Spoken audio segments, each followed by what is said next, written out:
ممكن لو سمحت ما تعودنيش على حاجة وتبطلها؟ ما تعودنيش على شكل ايموجي بنبعته لبعض على طول وتبطل ده فجأة؟ ما تعودنيش على اسم دلع وفجأة توقفه تماما؟ وطبعا نحط في الاعتبار ان وقت الخناقات والمشاكل الحاجات دي بالطريقة كده بيتم تبطيلها. يعني لو انتي وقت الايام الحلوة ميوي، هتلاقي ان في وقت المشكلة ايوه يا مي بمنتهى الجد كده. بس الفكرة بقى في العادي في الطبيعي من غير ما يكون في خناق ولا حاجة، لو هتبدأ معايا تراك داخل فيه عنصر التعود فرجاء ما تبطلوش، وخصوصا لو هتبطله كده من باب للطاق ومن غير اسباب، من باب بقى ان مشاكلك النفسيه نطرت فجاه في العلاقه، عرفت ان الحد ده بيحب التفصيله دي وهو كمان ممكن يكون طيب يا عيني ويصرح لك انه قد ايه بيحبها وهي طيبه مشروعه يعني، فانت بتستغل ده وكانك بتعاقبه وتحرمه الموضوع ده تماما. لو هتبدا حاجه وتخلي شخص يتعود على وجودك وعلى تفاصيل بتديها له، كون كبير ومحترم كفايه انك تكملها. اللي انت مش قده من الاول ما تبتديهوش. يعني يا بخت من بكاني، يعني لو حد من الاول انا شايفه انه جاد وجامد وجاف كده، ده بالنسبه لي احسن 1000 مره من حد من الاول مغرقني في تفاصيل كتير وفجاه يقطع ميه ونور. ويا ريت كمان بقى لو اصلا هتمشي في خط التعود ده والدلع والهزار، يفضل جدا تكون شخص جد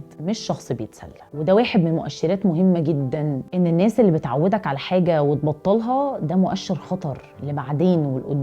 الناس دي ممكن تكون بتستغل احتياج عندنا ازاي وبتتعامل معاه بطبيعه عامله ازاي. لو الكلام ده دلوقتي جه فرق معاك ونور لك لمبه، ده يبقى شيء كويس جدا. لو حسيت ان هو هيفرق مع حد تاني، يا ريت تعمله منشن في الكومنتات.